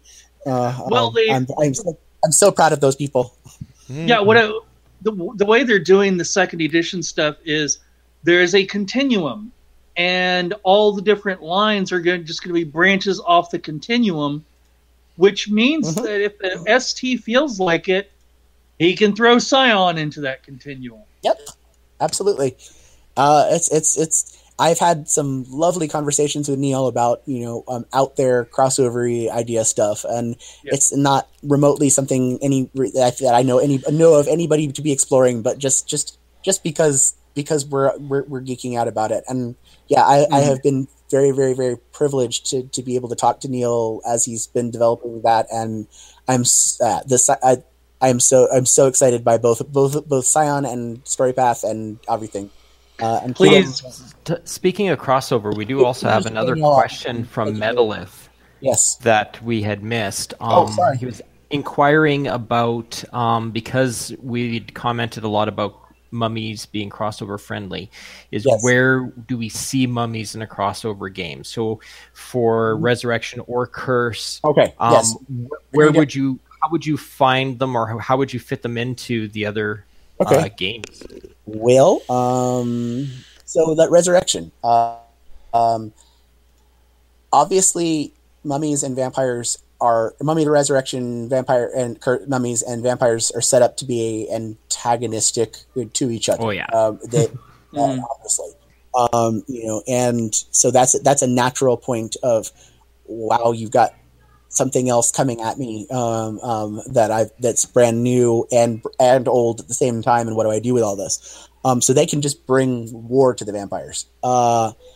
With werewolf, I think you have the fact that both of you are fighting for something in a larger spiritual sense, and there's room for a conversation there about what we fight for and what common ground of fighting for looks like, and what would balance actually have mean in a cosmic sense, and differing interpretations of that. I think Wraith obviously just brings out the most morbid sides of Mummy. The games bleed across each other pretty readily. I don't know what else to say of that. Kindred of the East deals with somewhat similar themes. Obviously, the Wutian. I was working with Wutian and the Teomaki, primarily my contributions to Resurrection, and so I built the Wutian around being able to be integrated into stories with Kuei-jin relatively easily. Again, I know that's a very problematic game, but it's one of the games, so I'm answering the question. Hunter, there could be some common cause potentially, but also there's the whole element in which both of those things could be very terrifying to the other. A monster I slay that won't stay slain, and over here, someone who's imbued with something also fiery and intense and unknown to me, and I'm feeling awfully judged right now. Don't feel bad. Well, that would be very difficult for a mummy to deal with, because it'd be like there's somebody else who's got like pure divine energy, right, and they're like they're trying to punish me. They're right, punishing me for doing what I thought I was supposed to do. Right. Like there'd be a lot of self-assessment going on. Mage and Mummy have the conversation where both of these parties are very fascinated by ancient secrets and magic, and I think a buddy story between mages and mummies trying to piece out to it is a fun one. I played in a mage game. One of the very few games I ever played as opposed to was an ST for. I'm not actually the best. I'm not great. I'm an okay player. I'm a good player, maybe. I'm not a great player. I think in worlds, and I feel very claustrophobic when I'm inside of one character. Yeah. Preach on. And so, but in that mage game, and my character actually shows up in some mage books back in third edition. In that chronicle, he was a Euthanatos, and he had dealing with his primordial avatar, and we used him having some. He was a thanatologist, and he encountered a mummy, and that was part of the plot arc of as a supporting character into it, and it was perfect. And it was exactly the kind of character that would attract him and bring him along, especially since his concept was so oriented around having had a near-death experience and been brought back, and versus here is someone who has not had a near-death experience, but now who is repeatedly having near-life experiences. Yes, I was about to say that. So there's that. I think they lend themselves to the most hand-in-hand, we're going down a winding journey together narrative. Now, Mummy the Curse is a different animal entirely. Did I miss any World of Darkness games? Changeling. Changeling is hard because as Changeling is doing its own thing, and Mummy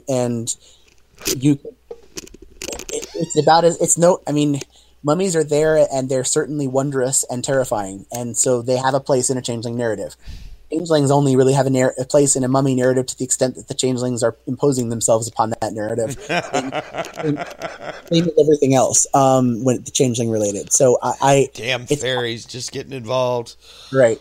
So meanwhile, over in the Chronicles of Darkness, you have again a natural antagonism build up that says that mummies very much are the ones doing their own thing. They're not. I mean, by design, the game was not intended to be crossover focused. It was basically squinting and acknowledging that there were vampires and acknowledging that there were magicians out there, and that's about it. And it wasn't even really paying attention to them much at all. And I had to fight to even just put a rule in that would allow an utterance to proc against a vampire appropriately, as opposed and deal with it being a vampire.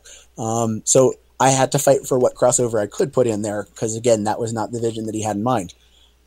Because of that, crossover is harder in the first edition, and again, that's a weakness that I hope that if there is a second edition, that whoever it is will plug.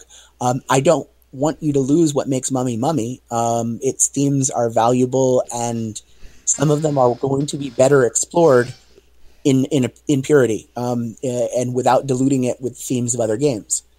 But the fact of the matter is, crossover is popular. People want to do it, and there are unique combinations. It's kind of like Infernals, mix this Yosi and that Yosi, and suddenly you have a combination that is wholly different than either of the two parts that make it up. Once you mix Mummy with other things, you produce a tonal shift that allows for something that looks like nothing else. Mummy and Vampire. Vampires are stronger in second ed, so it's not quite the discrepancy, maybe. Although, who knows, if there's a second ed and mummies scale up again, then they may well go back, reclaim their spot. Who knows? But the story of a vampire and a mummy is that opposite story of, I spend most of my time up, you spend most of your time down. I'm down sometimes, you're up sometimes. I'm trying to deal with finding my place in a world that increasingly doesn't have a place for me. Yeah, I'm kind of doing that too. I have to eat people. I have to eat relics. Okay, they have enough to have a conversation about existence and what that existence means and looks like, as well as the potential to come into conflict. But the fact of the matter is that the way mummies worked was that main reason, unless it was a Sothic cycle for them walking around, was you disturbed their slumber, or you messed with and stole something, and now they're after you to come take the relic from you. So if you got their attention, they weren't interested in your story. They were going to come in and they were going to impose their story upon you, smash you over the head with it, take whatever it was, and if you're lucky, you'd survive it, and they'd go back to sleep, and you'd be done with them. And so a mummy could stride into any narrative, you could blunder into them, but they didn't respect the fact that the story was about others than themselves along the way. So it required work to that. Now, with mages, once again, mages and mummies both have this look at the past and the sense that we have lost something amazing, and that we're complicit in things being bad in the ways that things are bad. And we're inheritors of that legacy. The only Mage the Awakening book I worked on was the Mysterium book, and among my contributions was the two legacies. One was the Wraiths of Epochs, and the other was the Scions of the Unforgiven. And both of those things I definitely were mummy-ish in their own way. The Wraiths of Epochs were about death.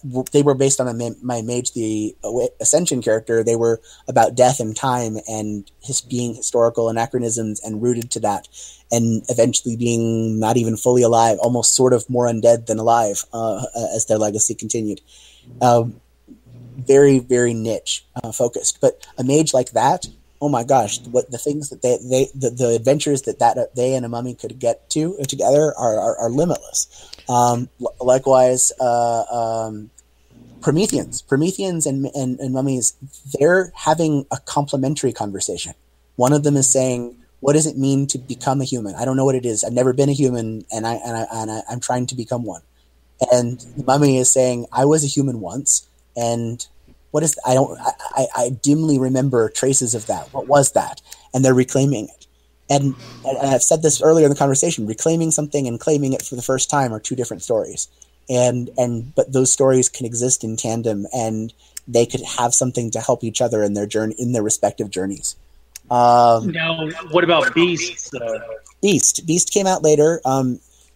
Beast tries to be the most crossover friendly by far. It's the opposite paradigm. So obviously, Beast makes itself work with Mummy more because Beast is doing the heavy lifting, than because Mummy's doing the work. But there you have that sense of alienation. You both have the sense of alienation that says you are god monsters. In some ways, one's more monster than god monster, but you're nonetheless you're inheritors of an ancient legacy that sets you apart from humankind. You are a thing removed and distinctly other, and you don't belong here.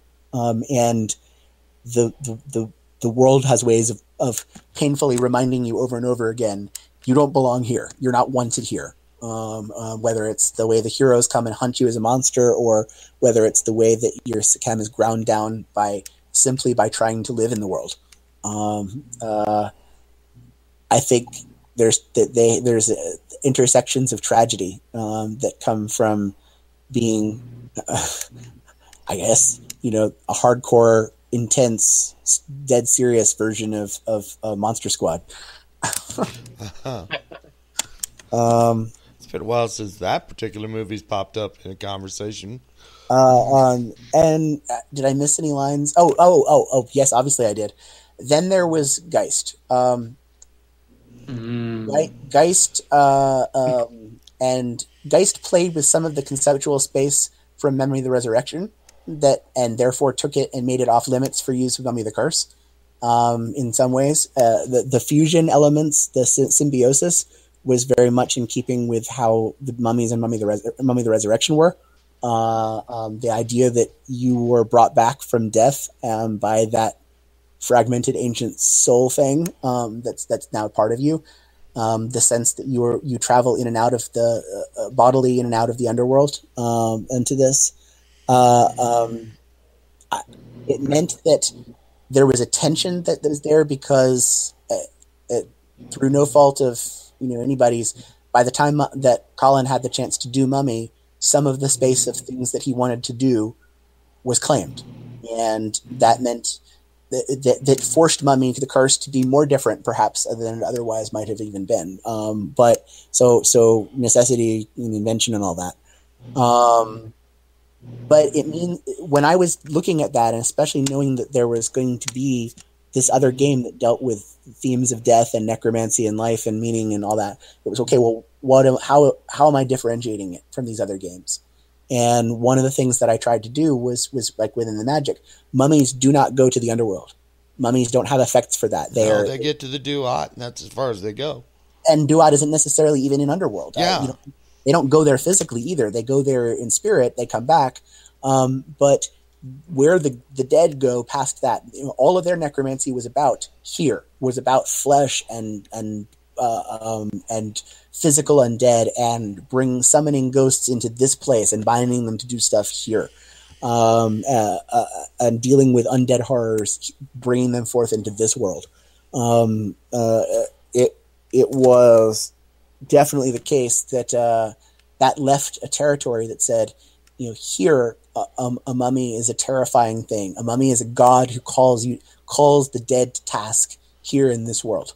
And the Sin Eaters, on the other hand, had the power to walk with the dead and be among them and to tell stories with them, not as lords and gods of these vassals, but as people to people.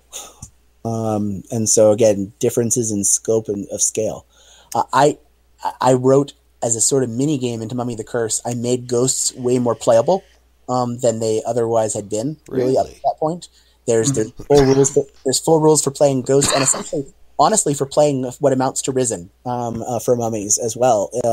I worked that into those rules so that there's more game in there than just Mummy, and there's room to do those kinds of stories, because I was not happy that ghosts had been reduced to the simplified traits and that they had lost some of their nuance and depth in my opinion. Now, I know that there's been a lot of stuff done since, and people who took things in different ways and found ways to present playable ghosts still using those format.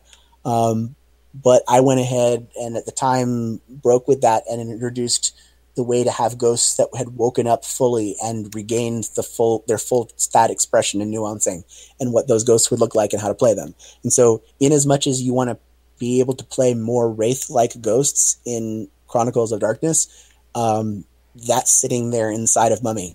Yeah, because I was going to say, wraith are probably the better of the most of the splats that allow you to do crossover. The ghosts pretty much can work with any of the other systems. Right. Yes, and of course, because mummies in all shape, form, and fashion are so death focused that they lend themselves naturally to anything wraith related so well, or ghost related so well. But I wanted the mummies in Mummy the Curse to be necromancers beyond peerless necromancers, and to do terrifying things with their necromancy, to just not only be able to take a ghost and bind them, but be able to twist them around like taffy and turn them into what they needed them to be, and be gods of the dead, and not see ghosts. They didn't see ghosts as people. They saw ghosts as raw materials, as props, as objects. Like the Soul Forge, but not in a permanent. As ghosts themselves, as animate beings, they viewed them, and their magic made them view them more as objects and props in their own story, rather than beings with any agency in their own right. It's very, very intense slavery imagery, and it's intended to be disturbing. All right, we are about 4 minutes out, so if you guys in the channel got some questions, I suggest you get them in now. And I'm certainly happy to come back to y'all if you ever have anything else. No, here's what I want you to do: is come back for the Wraith show. I don't know about Wraith. I think we need this guy for Exalted, because we've never actually discussed. We've never done an Exalted show, have we? Not really. Yeah. They've poked their head out every now and then, but they're kind of like the bastard cousin of the rest of the World of Darkness. So I mean, I spent more time with Exalted than anything else, and Mummy has a very special place, because Mummy is where I began, and Mummy is where it's the last thing that I've done, for published outside, and so my journey feels very cyclical and symmetrical to it, and I'm very grateful to it. But Exalted is where I really cut my teeth as a writer and found my voice and developed myself, and so Mummy the Curse very much was about then. If Exalted asked the question of, okay, we've taught these splats, and what would that look like exaltified? What is it? How does you take a vampire and then arrive at an abyssal?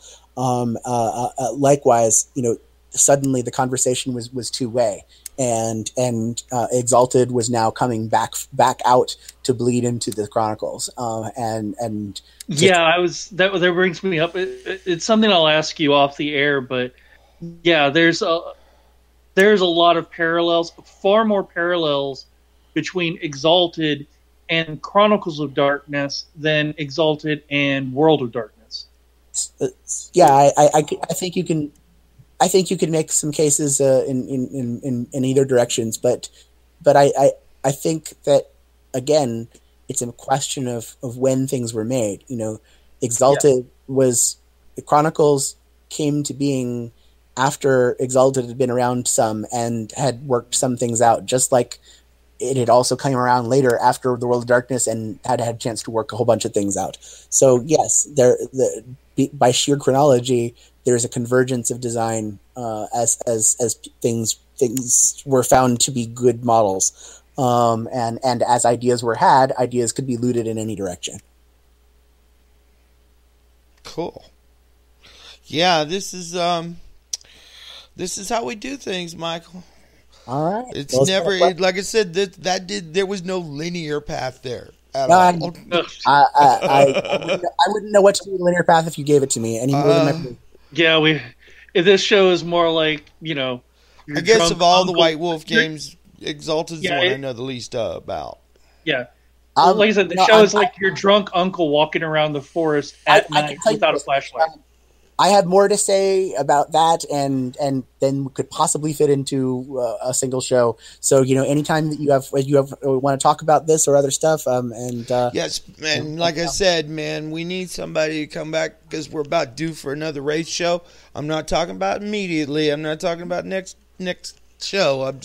I'm just saying. I got one last quick question for Michael. Okay. Well, real quick, would you like me to try to reach out to any of my fellow writers or what have you that Please? actually may work on that, and see if I can get you somebody who may. That would be way cool.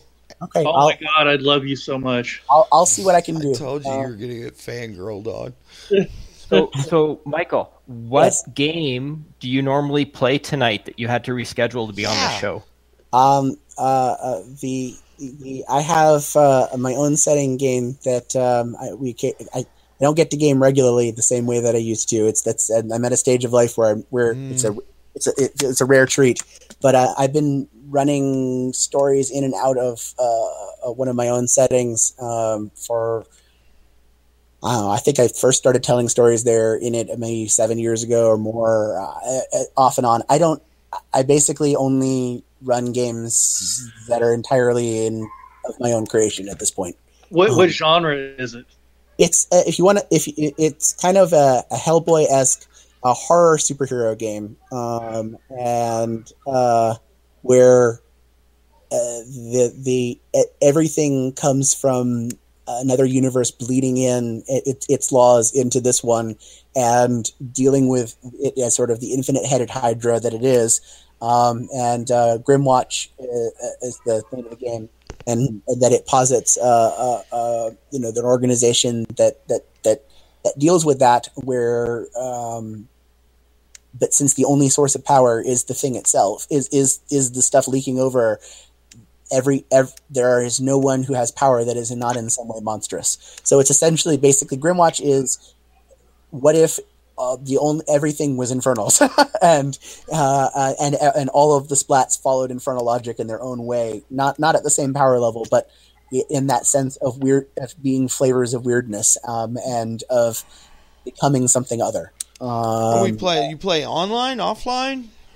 It depends on what I can get together. As I said, it's not. I don't get to regularly game. It's a rare thing. So. Okay. Well, and we do appreciate you. Coming in tonight for this show, because as I said, I'm a professor, and so I have to be up at 5. And so being able to play late into the night is not a luxury that I have regularly anymore. We must adult. Right. But on the other hand, when I did my master's in professional writing, my transcript has role-playing game design and role-playing game development on it, because I got to design the classes for myself and get the credit. So cool. So all right, so let's go ahead and cut it here for the night. Yes. And we will discuss this more readily offline. All right. I want to say thank you for everybody who joined us in chat. I want to thank our guests, Donnie. Always a pleasure. And of course, Michael, you were awesome.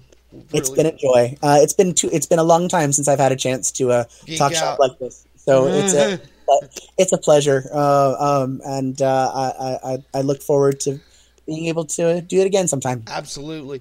And of course, my brother co-hosts, Jacob. Thanks, guys. Have a good night. And so everybody say good night. Good night. Bye.